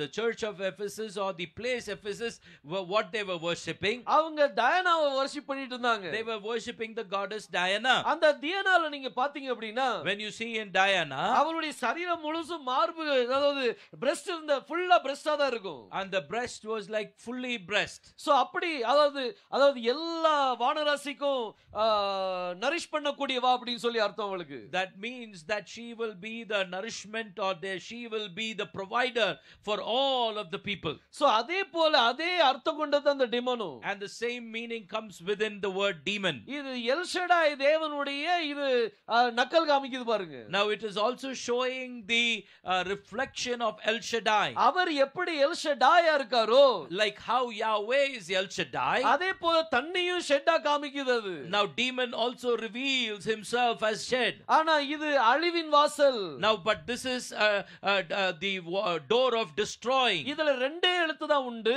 this is 2 letters. ஒன்னு ஷின் உண்டு, அடுத்தது தாலத் உண்டு. shin and dalet. ஷின் அப்படினா அதுக்கு அர்த்தம் என்னது? what is the meaning of shin? அழிவு. it is destruction. அடுத்தது டி அப்படினா தாலத். dalet. இந்த ஷெட் வந்து இந்த டெமன் என்ன அப்படினா, what is this demon or the shed? இது அழிவின் வாசல். this is a door of destruction. இது தனித்தனி ரூபத்துல காமிக்குது. it comes out in different behaviors. அநேகர் இத வர்ஷிப் பண்ணிட்டு இருக்காங்க. many of them worship this. Pavul சொல்லும்போது, when Paul states it, ஜனங்கள் சிலைக்கு அவங்க விக்கிரகத்துக்கு பலி செலுத்தல. now Paul says that they do not sacrifice before the idols. அவங்க பிசாசுகளுக்கே அவங்க பலி செலுத்துகிறார்கள். but they sacrifice to the devils. So இந்த டெமனுக்கு தான் அவங்க என்ன செய்றாங்க, அவங்க வர்ஷிப் பண்ணிட்டு இருக்காங்க. They are sacrificing for the demons. So இது அழிவின் வாசலுக்குள்ள அவங்களை கொண்டு போகும். They will be taken into the door of destruction. So இந்த இன்னைக்கு நிறைய பேர் இத கூட வர்ஷிப் பண்ணிட்டு இருக்காங்க. There are many people who worship in this areas. பாருங்க இந்த டெவில்ங்கற வார்த்தைய, if you see the word devil, இத ஷேயர் அப்படினு சொல்லி சொல்வாங்க. it is share. ஷேயர் அப்படினு சொல்லி சொல்வாங்க. It is share. ஷேயர் அப்படினா what is the word share? he goat. it is he goat. என்ன கிடா. அதுதான் கெடாக்குள்ள தான் நிச்சயமா வச்சிருப்பாங்க. மணி லேடிக்குள்ள தான் இருக்குமோ? ஓகே. சோ இந்த ஷேர் அப்படினு சொல்லும்போது the word share, அதுக்கு அர்த்தம் வந்து கிடா. it means he goat. அந்த அதனுடைய இப்ப நீங்க லூசிஃபருடைய சர்ச்ல நீங்க பாத்தீங்க அப்படினா, if you see the church of Lucifer, அந்த பிசாசுக்கு தலை என்ன தலை தான்? the head of that demon is, இந்த கிடாவுடைய தலை தான். it is the he goat. சிலவங்க இங்க மட்டும் தாடி வச்சிருப்பாங்க. some people would have the goat beard. goat beard. goat beard வச்சிருப்பாங்க. some will have this goat beard. ஜாக்கிரதை, எந்த ஆவி இறங்கி இருக்குன்னு தெரியல. we do not know what kind of spirit have come upon that people. சிலவங்க இங்க வச்சிருப்பாங்க, இந்த இடத்துல வச்சிருப்பாங்க. some people will have their beard below their lips. இந்த உதட்டுக்கு கீழ இங்க வச்சிருப்பாங்க. they will have a small bit of a beard below the lips. இதெல்லாம் என்ன ஸ்பிரிட்னு பாத்துக்கிடுங்க. we need to check the spirit inside them. இன்னைக்கு சபைகளுக்குள்ள அது அதிகமா நடமாடி கொண்டு இருக்குது. now within the church many of them are having this kind of things. worship leaders பாத்தீங்கன்னா அப்படிதான் இருக்காங்க. many worship leaders have become like that. அப்ப அவங்கட்ட என்ன ஸ்பிரிட் இருக்குது? what is the spirit that they have? அவங்கள அறியாமலே அவங்க வேற ஒரு ஸ்பிரிட்டை சுமந்து கொண்டு இருக்காங்க. without their knowledge they are carrying some other spirit. அவங்க worship பண்ணும்போது, when they are worshiping, அவங்க மேல என்ன அபிஷேகம் இருக்குதோ, what kind of spirit that is upon them, அதே அபிஷேகம் தான் மத்தவங்க மேலயும் போகும். that kind of spirit will only operate on the people. கொஞ்ச நாள் கழிச்சு நீங்க பாத்தீங்க அப்படினா, when you look after some days, பாடகர் இங்க தாடிங்க கொஞ்சம் வச்சிருந்தானே இவங்க நிறைய வச்சிருப்பாங்க. now a little bit of beard under the lips will come down and they will have a goat beard. அங்க worship leader மட்டும் தான் இப்படி வச்சிருந்த தாடி வச்சிருந்தாரு. there you will have the worship leaders only having the goat beard. ஒரு 5 மாசம் கழிச்சு நீங்க பாத்தீங்க அப்படினா, 5 months later you see them, யாரெல்லாம் அவங்க பாட்டை ரொம்ப விரும்பி கேட்டுக்கிட்டு இருக்காங்களோ, whoever is really getting involved in listening to those words songs, அவங்கள கொஞ்சம் பாருங்க, அவங்களுக்கும் உங்க தாடி வந்துரும். they will start to imitate and do the same thing. அவங்கள மாதிரியே பண்ண ஆரம்பிச்சிருவாங்க. they will also start to have a beard and beard clubs are being coming up. இது எப்படி நடக்குது? why are all these things happening? இது அவங்களா செய்யல.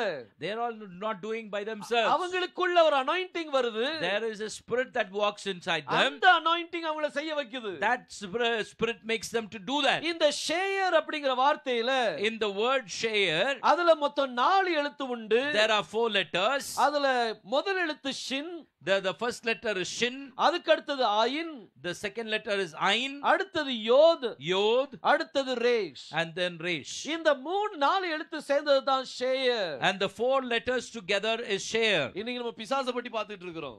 today we are seeing about the devil. யெகோஷுவா தன்னை வெளிப்படுத்திட்டு இருந்தார். Yehoshua was revealing himself. அப்புறம் யெகோஷுவா சாத்தானை பத்தி வெளிப்படுத்துறாரு. now he is also revealing about the devil. இந்த பிசாசை நீங்க இந்த டெவிலை நீங்க பாத்தீங்கன்னா, when you see about the devil, இந்த ஷேயர் அப்படிங்கற வார்த்தையில, this share, இந்த ஆயிர் அப்படிங்கற வார்த்தையை நீங்க எடுத்தீங்கன்னா, if you take the word air, அதுக்கு அர்த்தம் சிட்டி அப்படினு சொல்லி அர்த்தம். it says it is a city. அதுக்கு பட்டணம் சொல்லி அர்த்தம். it means city. ஆனா பட்டணத்தை எடுத்தீங்கன்னா இதுல டீகோடிங் வராது. now if you take the word city, you cannot decode. இந்த ஏர் அப்படிங்கிறதுக்கு இன்னொரு மீனிங் இருக்குது. there is another meaning for the word air. அதுக்கு அர்த்தம் என்ன அப்படினா, what is the meaning of that? Angel அப்படினு சொல்லி அர்த்தம். it means angel. இவன் ஒரு angel. now the devil is an angel. அதுவும் என்ன ஏஞ்சல் அப்படினா, now what kind of angel? அவன் கார்டியன் ஏஞ்சல் சொல்லி கொடுக்கப்பட்டிருக்குது. now it says that he is a guardian angel. இவன் உண்மையிலே ஒரு கார்டியன் ஏஞ்சலா தான் இருந்தான். he was originally a guardian angel. பாருங்க எசேக்கியேல் 28ஆம் அதிகாரத்துல In Ezekiel chapter 28, அதுல 16 17 நீங்க வாசித்தீங்கனானால் now if you read 16 and 17, அதுல இந்த லூசிபர் பற்றி என்ன சொல்லி இருக்குது? now what is written about Lucifer? நீ காப்பாற்றுவதற்காக அபிஷேகம் பண்ணப்பட்ட cherub. He is the one who has come for protection. You are guardian angel, you are anointed with the அப்படின்னு சொல்லி 28 17 17 தானே cherub. Okay, chapter 28, 17 okay, verse 17. Thine heart, 16 sorry. Okay, a covering cherub from the midst of the stones of fire. இதுல covering cherub சொல்லி கொடுக்கப்பட்டிருக்குது. And the Bible says covering cherub. ஆனா இன்னும் அந்த வேற translation நீங்க பாத்தீங்க அப்படினா, If you look into other translations, அத கார்டியன் ஏஞ்சல் சொல்லி கொடுக்கப்பட்டிருக்கும். you will find the word guardian angel. இவன் காப்பாற்றுவதற்காக அபிஷேகம் பண்ணப்பட்ட ஒரு கேருபீம். An angel which has been sent out anointed to have anointed to be a guardian angel. இவன் ஒரு கார்டியனா இருந்தான். Now he was a guardian. அதே காரியம் தான் அங்க வருது. Now 16 வசனம், ரைட். 14 இப்ப இந்த in verse 14 you will find the same thing. வாசிங்க. Thou art the anointed cherub that covereth. அது வந்து that guardeth அப்படினு சொல்லி வரும். The word covereth will be guardeth in translation. பாருங்க இந்த ஆயர் அப்படிங்கிறது, the ayar means இது guardian angel. It is a guardian angel. இவன் இப்ப guardian கிடையாதானா? But now he is not a guardian. இவன் destruction angel இப்போ. He is now a destruction angel. இவன் ஒரு destroyer ஆயிட்டான். Now he becomes a destroyer. sin அப்படினா destroy ன்னு சொல்லி அர்த்தம். Sin means destroy. அப்ப இவன் என்ன ஏஞ்சலா மாறிட்டான்? Now what kind of angel he becomes? இப்போ destroyer ஏஞ்சலா மாறிட்டான். He becomes a destroyer angel. அவன் வெறும் காப்பாற்றுவதற்காக அபிஷேகம் பண்ணப்பட்ட ஒரு கேருபா இருந்தவன். Now what he was as a guardian angel who was to be protected, be a protector. ஆனா இப்போ அவன் வெறும் அவன் அழிக்கக்கூடிய ஒரு ஏஞ்சலா மாறிட்டான். Now he becomes an angel who will be a distractor. Anointing நல்ல அனாயிண்டிங் இருந்துச்சுன்னா பிரச்சனை இல்ல. If you have a right anointing, there is no problem. ஒழுங்கா போயிட்டே இருக்கும். Everything will go fine. அபிஷேகம் மாறிட்டுன்னு வைங்க. If the anointing changes, பாருங்க கார்டியனா இருந்தவன் இப்ப டிஸ்ட்ராயரா மாறிட்டான். a guardian angel will become a destroyer, destructive angel. இதே காரியம் தான் நடக்கும். Now this is what happens. பிசாசுனுடைய அபிஷேகம் ஒரு மனுஷனுக்குள்ள வந்துட்டுனா, if the anointing of the devil comes inside you, அவன் அந்த மனிதனை டிஸ்ட்ராய் பண்ணதுக்கு தான் வரும். that man will be destroyed and it will always want that man to be destroyed. அவனுடைய குடும்பத்தை அழிக்கிறதுக்காக தான் அது வரும். It will be there to destroy the family. அந்த சபையை அழிக்கிறதுக்காக தான் வரும். The church to destroy the church. அதனால தான் நாகூம்ல 2ஆம் அதிகாரம் 1ஆம் வசனத்துல வேதம் சொல்லுது. In Nahum chapter 2 and verses 1 it says, சிதறடிக்கிறவன் முகத்துக்கு நேராக வருகிறான். வாசிங்க. நாகூம் 2:1.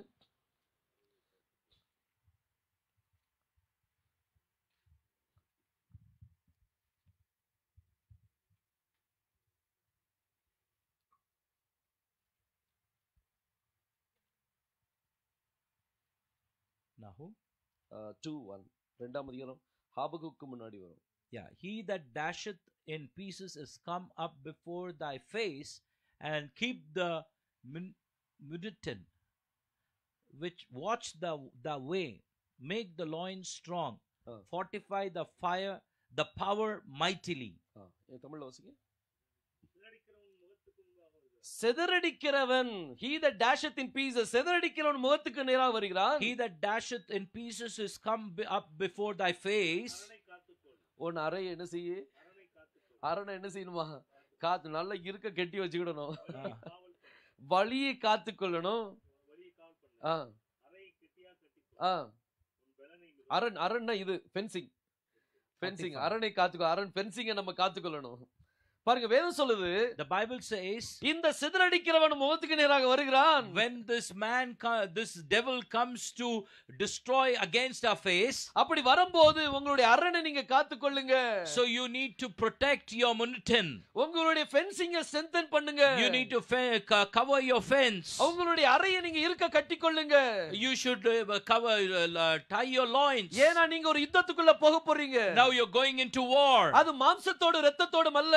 it It is not against blood and flesh. அது துரைத்தனங்களோடும் அதிகாரங்களோடும், It's against powers and principalities. அந்தகார லோகாதிபதிகளோடும், It is against every darkness வானமண்டலத்துல பொல்லாதாவின் சேனைகளோடு போராட்டம் and உண்டு. every spirit that is working in the heavenly places. So, நம்ம அறையை நம்ம கட்டிக்கொள்ள We வேண்டியிருக்குது. should tie up our loins. இவன் அழிக்கிற ஒரு angel. Now he is an angel of destruction. இன்னைக்கு அநேகருடைய வாழ்க்கையை அவன் அழித்துக் கொண்டு இருக்கிறான். And he's been destroying many lives. Lot இருக்கான்ல, Well, Lot. ஒரு அருமையான காரியம். Now one more important thing. இந்த லோத்துக்குள்ளதை எடுங்க. லோத்து சாரி, ஆதியாகமம் 15ஆம் அதிகாரம் நினைக்கிறேன். Genesis chapter 18. அவனை பிடிச்சு கொண்டு போயிருவாங்க. Now they will 18. Yes. இல்ல 18 கிடையாது, 15 நினைக்கிறேன்.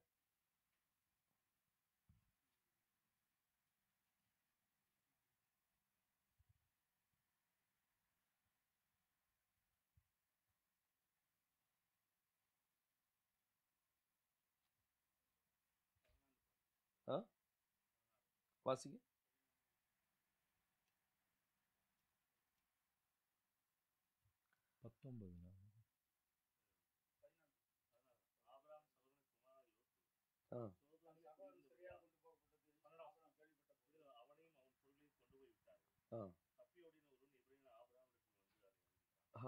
பாருங்க, இந்த லோத் வந்து இவனை பிடிச்சு கொண்டு போயிடுறாங்க. Now they take Lot. இதை இந்த ஆபிரகாம் கேள்விப்பட்ட உடனே, As soon as Abraham gets this message, இவன் சும்மா இருக்கல. he doesn't keep quiet. ஏன்னா லோத்னா அர்த்தம் என்ன தெரியுமா? What is the meaning of the word Lot? Covering சொல்லி இருக்குது. It also says covering. ஆனா லோத்துக்கு இன்னொரு மீனிங் இருக்குது. But Lot also has another meaning. வெள்ளை போலம். It also means myrrh. வெள்ளை போலம் சொல்லி மீனிங் வரும். It also means myrrh. பாருங்க, இது நீங்க வேதத்துல 2 இடத்துல பார்க்கலாம். இத You can find it in 2 places in the word of God. யோசேப்பை ஒரு வியாபாரிகள்ட்ட விப்பாங்கல்ல. Joseph was being sold to the Ishmaelites. அந்த வியாபாரிகள் வந்து அவங்க இந்த வெள்ளை போலத்தை கொண்டு போய் வியாபாரம் பண்ணக்கூடியவங்க. And these Ishmaelites were the people who were carrying myrrh with them. அந்த வெள்ளை போலம் வந்து ஒரு பூல இருந்து எடுக்கக்கூடியது. And this myrrh is being taken out from a flower. அது ரோஸ் பூ அப்படினு சொல்லி சொல்லப்பட்டிருக்குது. It has been said that it is a rose flower. ஒரு மாதிரி ரோஸ் ஃப்ளவர்னு சொல்லப்பட்டிருக்குது. It is being said as a rose flower. இன்னொரு இடத்துல எங்க சொல்லப்பட்டிருக்குன்னா, In another place what it is written, யாக்கோபு அவங்க பஞ்சத்துல இருக்கும்போது, and when Jacob was in a famine, அங்க எகிப்துல தானியம் கிடைக்குன்னு கேள்விப்பட்ட உடனே, when there is no food or grain in Egypt, முதல் தடவை போய் ஆகாரம் வாங்கிட்டு வந்துருவாங்க. the first time they will go and buy the grain, ஆனா வரும்போது காசு எல்லாம் உள்ளே கிடக்குது. and now all the money is inside the grain bag. இரண்டாவது தடவை போகும்போது, Second time when they go back, யாக்கோபு சொல்லுவான், Jacob says, இங்க உள்ள நல்ல பதார்த்தங்களை கொண்டு போங்க. take the good things from this place. உச்சிதமானவைகளை கொண்டு போங்க. Take the best fruits from here. அப்படின்னு சொல்லி வெள்ளை போலத்தையும் அவன் சொல்லுவாங்க. And they will also talk about the myrrh there. So அந்த கொண்டு போகும்போது அந்த வெள்ளை போலத்துக்கு லோத்ங்கிற பேரு. And myrrh also means Lot. So Lot அப்படினா வெள்ளை போலம். Myrrh means also means myrrh. இந்த லோத்தை பிடிச்சு கொண்டு போயிடுறாங்க. Now Lot they will capture and go. ஆனா ஆபிரகாம் தன்னுடைய அறையை கட்டிக்கொண்டான். And the Abraham ties up his loins. அவனுடைய குடும்பத்தை ஒருத்த சிதறடிக்கலாம் அப்படினு சொல்லி தெரிஞ்ச உடனே, when he understood that there is somebody going to scatter his family, இந்த ஷேயர் அவன் அழித்துக் கொண்டிருக்கான் கேள்விப்பட்ட உடனே, when he saw that the share is come for distraction, அவன் தன் அறையை கட்டிக்கொண்டு he tied up his loins. அவன் யுத்தத்துல போய் he went against the war. அந்த வெள்ளை போலத்தை மீட்டு கொண்டு வந்தான். he brings the myrrh back. இன்னைக்கு அதே போல in the same way, நம்ம ஒருவேளை நம்ம எங்கயாவது சிக்கி இருக்கலாம். maybe we are also stuck up in something. ஆனா நீங்க வெள்ளை போலமா இருந்தால், if you become a myrrh, ஆபிரகாமாகிய messiah, the shade of Abraham is the Messiah. அவர் நம்மை விடுவிக்கிறவர். he will protect us. அவர் நம்மை விடுவித்து he will deliver us. ஓ ஏன்னா நம்ம அவருடைய வெள்ளை போலமா இருக்கிறோம். now we are his myrrh. பாருங்க, இந்த அழிவின் ஏஞ்சல் வந்து அவன் சிதறடிக்கிறதுக்கு ரெடியா இருக்கிறான். the angel of destruction is coming to destroy. ஆனா நம்ம யுத்தத்துக்காக நம்ம அறையை இருக்க கட்டிக்கொள்ளணும். but we need to be ready to fight in war. நம்மளுடைய ஃபென்சிங்கை ஸ்ட்ரெngthen பண்ணணும். you have to fortify our walls. Strengthen பண்ணும்போது எனக்கு ஒரு ஞாபகம் வருது. When you say about the strengthening is when one thing comes into my mind. புதுசா ஒருத்தர் நம்மளுக்கு விரோதமா எந்திரிச்சிருக்கிறாரு. There is a new person that is come against. மகாராஷ்டிரால The one person in Maharashtra. அவர் கூட்டமா போட்டு நம்மள பிரசங்கம் பண்ணிட்டு இருக்காங்க. He has been gifted to ஆமா. travel place to place to put pastor into shame. So அவர் ஒரு இடத்துல மீரஜ்ங்கிற இடத்துல அவர் மீட்டிங் போட்டிருக்கும் போது He recently had a meeting in Miraj. அப்போ அவர் என்ன பத்தி சொல்லியிருக்கிறாரு? He spoke about me. Walter brother உள்ள எடுத்துறாதீங்க. He's given a instruction to the people saying that not to accept Pastor Walter. Walter வந்து ஒரு கல்ட் அப்படின்னு சொல்லி He says he introduced Pastor Walter as a cult. அதுக்கு பிறகு என் பேர் முடிஞ்ச உடனே அடுத்தது பென்னிஹின் எடுத்திருக்கிறாரு. And after that he has also said Pastor the Benny Hinn is also a cult. அடுத்தாப்புல ஜாய்ஸ் மேயர் சிஸ்டரையும் கல்ட்னு சொல்லியிருக்காங்க. He has also mentioned Joyce Mayer as a cult. அதுக்கு அடுத்த பில்லி கிராஹாமையும் கல்ட்னு சொல்லிட்டாங்க. And he also went on to say that Billy Graham is also a cult. Organiser உட்கார வச்சுட்டாரு. And the organizer of that meeting made him put him down or made him to sit down. பாருங்க அங்க இன்னும் அவருக்கு entry கிடைக்குமோ சந்தேகம் தான். Getting an opportunity in that place again is very difficult. அதே ஆளு குஜராத்ல அகமதாபாத்ல திரும்ப ஒரு மீட்டிங் போட்டுருக்காங்க. In Gujarat, Ahmedabad again, and that person has put a meeting. அங்க நம்ம மீட்டிங் வரக்கூடிய ஒரு சிஸ்டர் ஒரே ஒரு சிஸ்டர் தான் உட்கார்ந்து இருந்தாங்க. There is only one sister that came there. அவங்க எப்பவுமே நான் அங்க போனேன் அப்படின்னா எனக்கு ஒரு நல்ல ஜூஸ் கொண்டு வந்துருவாங்க. There will whenever we go for that meeting, she brings a cup of juice. அப்புறம் லெமன் ஜூஸ் ஒரு பாட்டில் நிறைய புளிஞ்சு கொண்டு வந்துருவாங்க. She'll always bring a bottle of lemon juice. நல்ல இஞ்செல்லாம் போட்டு நல்லா இருக்கும், நல்ல ஸ்வீட்டா இருக்கும். Now it will be a very good lemon juice. அவங்க அந்த சிஸ்டர் அந்த மீட்டிங்ல உட்கார்ந்து இருந்தாங்க. She was there in that meeting when this brother was talking about pastor. இவர் என் பேரை சொல்லி கல்ட்னு சொன்ன உடனே As soon as the person described pastor as a cult, அவங்களுக்கு அங்க இருக்க முடியல. the sister could not bear it. ஏன்னா ஒரு வருஷமா அவங்க டீகோடிங் கேட்டுக்கிட்டே இருக்காங்க. For almost a year she's been learning decoding from me. அவங்களுக்கு நல்லா தெரியும் நம்ம என்ன பிரசங்கம் பண்றோம் எப்படி செய்றோம் அப்படினு சொல்லி. She very well knows how I teach and how I share the word of God. எல்லாரும் முன்னாடி இப்படி சொல்லிட்டாருன்னு சொல்லிட்டு மீட்டிங் முடியறதுக்காக காத்து கொண்டிருந்தாங்க. She was waiting till the meeting was getting to get over. Meeting முடிஞ்சது. As soon as the meeting got over, நேரா அந்த sister போயிட்டாங்க. The sister went to that person. Walter brother எப்படி நீங்க கல்ட்னு சொன்னீங்க? How did you say that Pastor Walter is a cult? அவங்க கொஞ்சம் நேரம் கழிச்சு நம்ம பேசலாம் அப்படின்னு சொல்லிட்டு உட்கார வச்சுட்டாங்கன்னு நினைக்கிறேன். It seems that he did not reply, that sister. அப்புறம் இன்னும் அந்த சிஸ்டர் இன்னொரு பிரதரையும் கூப்பிட்டாங்க. He called another brother. அவங்க தான் நம்ம மீட்டிங் எல்லாம் அங்க ஆர்கனைஸ் பண்றது. It is this brother who organizes meeting for us there. அவங்க அங்க வந்து he came there. அவங்க சொன்னாங்க அவங்க சேலஞ்ச் பண்ணிட்டு வந்துட்டாங்க. And he challenged that person. Walter எப்படி நீங்க கல்ட்னு சொன்னீங்க? How can you say this person is a cult? அப்போ அவர் சொல்லிருக்கார் வால்டரோட பேக்ரவுண்ட் உங்களுக்கு தெரியாது அப்படினு சொல்லிருக்காங்க. He said that person said you do not know about the Pastor Walter's background. அப்ப அவர் ஒரே வார்த்தை சொன்னாரு. There's one word that person said. எல்லாருக்கும் பேக்ரவுண்ட் உண்டு. Everyone has different backgrounds. இவர் பேக்ரவுண்ட் எனக்கு தேவையில்லை. I do not want his background. இப்போ எப்படி இருக்கிறார்? How is he now? இப்போ எந்த நிலைமை அப்படி சொல்லி கேட்டிருக்காரு. What is his situation right now? அப்போ அவர் கடைசில அவர் என்ன சொல்லிருக்காருன்னா what he has told in the end அவர் கடைசில யோசுவா பேர்ல ஆமென் சொல்வாரு. He will say amen in the name of Yehoshua. So யெகோஷுவா பேர் பைபிள்ல கிடையாது. The name Yehoshua is not in the Bible. அவருக்கு ரொம்ப சிரிப்பு வந்துட்டு. யெகோஷுவா பேர் பைபிள்ல இல்லன்னு சொல்லக்கூடிய ஆளு அவரு. So the name Yehoshua is not there in the Bible is what he said. இது ஒரு இந்த அப்போலஜிஸ்டிக் அப்படிங்கிற பேர்ல அவங்க பண்றாங்க. They come in the banner called apologetics. உண்மையிலே அந்த மாதிரி ஆட்கள் வந்து அப்போலஜிஸ்டிக்ல இருக்க கூடாது. Such kind of people should not be in the apologetics. ஏன்னா அப்போலஜிஸ்டிக் பேரே கெடுத்துருவாங்க போல தெரியுது. They will destroy the name of apologetics. ஏன்னா ஒரு காரியத்தை ஆராயாம அப்போலஜிஸ்டிக் எதுவும் பேச மாட்டாங்க. Every apologetics resource person will not give any data without verifying it. அப்புறம் சேலஞ்ச் பண்ணிட்டு வந்திருக்காரு. So now we have the brother challenged that person. 7ஆம் தேதி பிரதர் வால்டர் வர போறாங்க, மீட்டிங் இருக்குது. Pastor Walter is coming on the 7th. ஒன்னு நீங்க வாங்க, Either you come, இல்லாட்டி உங்களுடைய அம்பாசிடர் அனுப்புங்க. send your people. அந்த அவங்க ப்ரீச்சிங் பண்ணும்போது ஏதாவது மிஸ்டேக் தெரிஞ்சதுன்னா, When he is preaching, if there is any mistakes, நீங்க கை வைத்துங்க, நாங்க அவரை நிப்பாட்டிதோ நீங்க பேசுங்க அப்படின்னு சொல்லி. we will make sure that we will stop Pastor Walter and allow you to speak ஆனா instead. அவங்களால அந்த சேலஞ்ச் எடுக்க முடியல. They could not accept that challenge. யாருமே வரல அன்னைக்கு. They did not come. So இப்படி அவர் பல இடங்கள்ல சொல்லிட்டு இருக்காரு. So there are many good friends like this becoming good ambassadors of Pastor Walter. Yes. அவங்க நமக்கு ஃப்ரீ பப்ளிசிட்டி பண்ணிட்டு இருக்காங்க. They are doing it all on the free cost. அந்த மீரேஜ்ல நம்மளை பத்தி அதிகமா தெரியாது. In marriage, a lot of people don't know much about us. இப்போ எல்லாத்துக்கும் தெரிய வந்துட்டு. Now because of this person, everybody has known about us.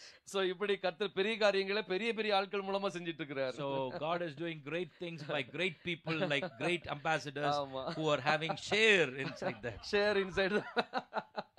So இந்த ஷேர் மூலமா தான் அவங்க நிறைய காரியங்கள் பண்ணிட்டு இருக்காங்க. Now they are doing all of this with the spirit or angel of destruction. So இந்த காரியங்கள் நிறைய காரியங்கள் அவங்களே அறியாம செய்து கொண்டிருக்கிற காரியங்கள் அநேகர் உண்டு. There are many things that they do by their ignorance. ஆனா அங்கங்க இருக்கிறவங்க எல்லாரும் பலப்பட்டு இருக்காங்க. But many of them are being strengthened here and there. உண்மையிலே ரொம்ப சந்தோஷமா இருக்குது. Now I be very very happy about this. அவர் பைபிள் எடுத்து காமிக்கிறாங்க. அங்க பாருங்க யெகோஷுவாங்கிற பேரன் காமிக்கிறாரு. Now he opened the Bible and showed him how Yehoshua is there in the Bible. So இதே மாதிரி நிறைய காரியங்கள் இன்னும் இருக்குது. There are so many things that has to be spoken these days. இன்னும் இதுவரைக்கும் நம்மளுடைய ஃபைட் இன்னும் ஆரம்பிக்கல. The real fight is not yet started. இன்னும் பால்செபப் சீன்ல வரல. இன்னும் பால்செபப் சீன்ல வரல. Oh, Baal-zebub is not come yet in the scene. வெறும் டெமன் வந்திருக்கான். Only demon has come. Shed வந்திருக்கான், ஷேர் வந்திருக்கான். Shed has come and share has come. இன்னும் சாத்தான் வரலன்னு நினைக்கிறேன். இன்னும் Satan has never come. இன்னும் பால்செபப் வரல. Baal-zebub is not come. So யுத்தம் பெரிய யுத்தம் இருக்குது. We have a great war to do. ஆனா நம்ம இன்னும் நம்ம போர் வீரர்களை இன்னும் என்ன செய்ய வேண்டியிருக்கு, ஆயத்தம் பண்ண வேண்டியிருக்குது. We need to raise up warriors. அதனால கர்த்தர் சரியா டீச்சர்ஸை ரைஸ் பண்ணிட்டு இருக்கார். We want to have more teachers and warriors in the team. அப்போ அவங்க எந்திக்கும் போது As they raise up, நிச்சயமா பெரிய ரிவைவல் உண்டாகும். there will be a great revival. சிந்திச்சு பாருங்களேன், இன்னைக்கு ஒரு வால்டர் இவ்வளவு வளையறாங்க அப்படின்னா, Just because of one person, Pastor Walter, so much of people are getting disturbed.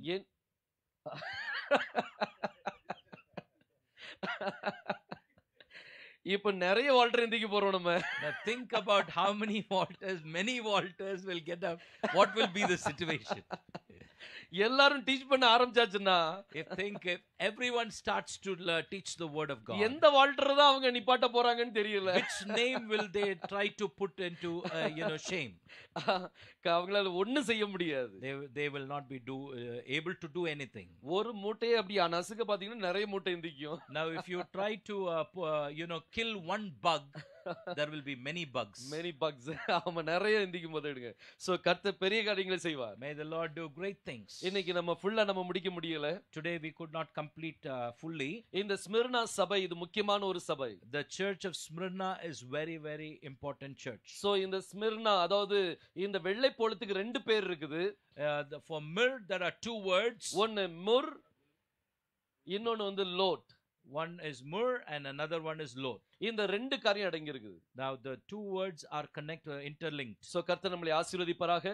May the Lord bless you. இன்னொரு காரியம் நான் முக்கியமா சொல்ல விருப்பப்படுறேன். One more thing that I want to share very importantly. யாரெல்லாம் நீங்க அப்ளிகேஷன் கொடுத்திருந்தீங்களோ, if you have given your applications, teacher ஆகணும்னு சொல்லி அப்ளிகேஷன் டீச் பண்ண அப்ளிகேஷன் கொடுத்திருக்கீங்களோ, if you have given your applications to teach, உங்களுக்கு மெட்டீரியல்ஸ் ரெடியா இருக்குது. there are materials that are ready for you. So போகும்போது மெட்டீரியல் வாங்கிருங்க.